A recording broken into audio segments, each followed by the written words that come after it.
Hello friends, Vardhan academy में आप सभी का स्वागत है। दोस्तों, आज की इस वीडियो में हम लोग 23 जुलाई का जो आपका रीड का एग्ज़ाम हुआ था उसमें लेवल 1 का ये मैथमेटिक्स के पोर्शन है और इसमें हम लोग 30 के 30 क्वेश्चन सॉल्व करेंगे।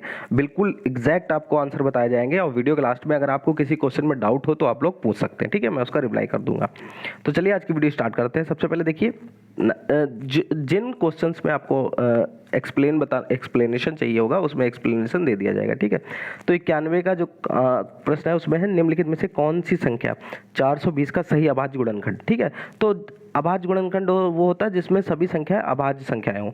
तो इसमें जो राइट आंसर है वो है डी, ठीक है। 2 गुणा 2 गुणा 3 गुणा 5 गुणा 7। नेक्स्ट है, किन्हीं दो संख्याओं का लघुत्तम समावर्तक 60 तथा महत्तम समावर्तक 5 है, तो निम्नलिखित में से वह संख्याएं कौन सी होंगी। देखिए ऑप्शन से ही आप बता सकते हैं कि HCF इस 15 और 20 का HCF 5 होगा और LCM 60 होगा, ठीक है। HCF LCF तो आपको निकालना आता ही होगा, उसी से चेक कर सकते हैं। नेक्स्ट है, यदि एक अनुपात 5:7 का परपद 35 है तो उसका पूर्व पद क्या होगा। ये तो बहुत इजी आंसर है, इसका जो राइट आंसर होगा वो होगा 25, ठीक है, ए ऑप्शन। नेक्स्ट है, अब देखिए लगाने वाला क्वेश्चन आ गया। अब इसमें देखिए इसका सॉल्यूशन भी मैं आपको बता देता हूँ। 4 आदमी एक काम को 20 दिन में पूरा करते हैं तो 10 आदमी उसी काम को कितना दिन में पूरा करेंगे। ये समानुपात के रूल के हिसाब से लगेगा इसमें समानुपात। लेकिन देखिए जब आदमी कम होंगे तो समय ज़्यादा लगता है और जब ज़्यादा आदमी होगा तो समय कम लगेगा। तो ये व्युत्क्रमानुपात का इसमें नियम लगेगा, मतलब समानुपात का जो होता है उसी में आता है, ठीक। जैसे 4 आदमी 20 दिन में काम करते हैं तो 10 आदमी x दिन में काम करते हैं, ठीक। व्युत्क्रमानुपात है तो चिन्ह कैसे लगेगा, इधर पहले नीचे की तरफ फिर ये ऊपर की तरफ। 4:10 फिर समानुपात रख दीजिए, फिर नीचे से ले जाइए तो x फिर अनुपात 20, ठीक। अब पहले और चौथे की गुणा दूसरे और तीसरे की गुणा बराबर होती है, ठीक है। तो 4 गुणे 20, 4 गुणा 20 बराबर, देखिए पहला और चौथा 4 गुणा 20 बराबर 10 गुणा x, ठीक है। यहाँ पर लिख लीजिए 4 गुणा 20 बराबर x गुणा 10, ठीक। अब 10 ये भाग में चला जाएगा यहाँ से, ठीक है। तो ये हो जाएगा 4 गुणा 20 बटा 10 बराबर x। अब काट दीजिए इसको, 4 दूनी 8 आंसर आ जाएगा, ठीक है। 8 आपका राइट आंसर हो जाएगा। नेक्स्ट क्वेश्चन है 95। इसमें देखिए इसमें तो कुछ भी नहीं है। 329 में एक वस्तु को बेचने पर एक डीलर को 6% की हानि होती है तो वस्तु का क्रय मूल्य क्या है। सीधे सीधे ऑप्शन से ही आप लोग देख सकते हैं कि 6% किस में निकल सकता है। जैसे इसका आंसर होगा 350। 350 का आप 6% तो निकाल ही लेंगे, 6% निकालेंगे और घटा देंगे तो 329 आपका राइट आंसर आ जाएगा। तो इस आधार पे आपका 350 यहाँ पे राइट आंसर हो जाएगा। नेक्स्ट है, 3 संख्याओं का औसत 40 है, यदि उनमें से 2 संख्याओं का औसत 38 है तो तीसरी संख्या होगी। तो 3 संख्याएं अगर औसत तीनों का 40 है तो उनका योगफल कितना हो जाएगा, 40 है और 3 है तो 120, तीनों का मिला के 120 हो गया। और 2 का उनमें से 38 है तो 38 2 है ना, तो 38 दूना 76, ठीक है। 76 इसमें माइनस कर दिया, आपका आंसर आ जाएगा 44। नेक्स्ट क्वेश्चन है, 3000 पर 2 वर्ष के लिए 11% की वार्षिक साधारण दर से कितनी धनराशि प्राप्त होती है। तो देखिए साधारण ब्याज के लिए क्या होता है, मूलधन गुणे दर गुणे समय बटे 100, ठीक है। तो ये आपके तीनों चीज़ें रख दी, 0 0 दोनों कट गए, 11 दूना 22 3 33, सॉरी 11 दूनी 22 3 66, 660 ये होगा। 660 को जब 3000 में जोड़ देंगे तो आपका ऑप्शन बी राइट आंसर हो जाएगा। नेक्स्ट क्वेश्चन है, 2100 मूलधन 8 वार्षिक की दर से 3 वर्ष और 2 वर्ष के साधारण ब्याज का अंतर। तो जैसे ही ऊपर मैंने साधारण ब्याज निकाला था वैसे ही आपको इसमें भी निकाल लेना है। पहले 3 वर्ष का निकाल लीजिए, फिर 2 वर्ष का, जब आप घटाएंगे दोनों को तो आपका आंसर आ जाएगा 168 रुपये। नेक्स्ट है, एक साइकिल 1800 में खरीद कर 12% लाभ पर बेची गई तो उसका विक्रय मूल्य कितना है। तो 1800 का 12% निकाल लीजिए, 12%, ठीक। 12% निकालने के लिए 100 से भाग, ठीक है। तो जब इसको मल्टीप्लाई करेंगे तो 12 96 का 6 9 12 एकम 12 12 9 21 216, ठीक है। 216 रुपये आप इसमें ऐड कर दीजिए तो आपका आंसर आ जाएगा 2016 रुपये। नेक्स्ट है, ये देखिए ये आया है, इसमें दिए गए चित्र में ए का मान ज्ञात कीजिए, ठीक है। तो ये सारी आपको पता है सरल रेखा जब होती है, राइट एंगल होता है तो उसमें उसका मान 180 डिग्री होता है। तो यहाँ से लेके यहाँ तक इस वाली रेखा को अगर आप देखें तो ये टोटल कितना होगा, 180 होगा, ठीक। इतने का यहाँ पर 90 हो गया, यहाँ पे 40 हो गया, तो बचा कितना होगा, यहाँ पे 50 बचा होगा। ठीक है, तो अब यहाँ पर आप समझ सकते हैं ये 50 हो गया। ठीक, अब पूछा गया है ए की वैल्यू।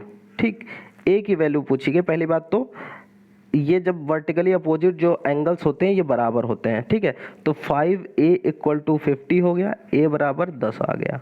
10 आपका जो राइट आंसर होगा वो हो जाएगा 10। नेक्स्ट है, अब देखिए 1 वर्ग मीटर x वर्ग मिलीमीटर होता है, x का कितना होगा, ये देखिए 1 लाख का भाग। ठीक है, 1 लाख यहाँ पे आंसर होगा।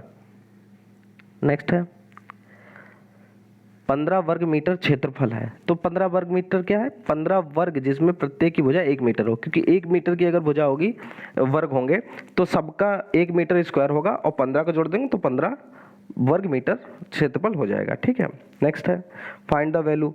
अब देखिए जब ये देखिए आयत, इसका आयतन निकालना, आयतन के लिए क्या करना होगा, लंबाई गुणे चौड़ाई गुणे ऊंचाई।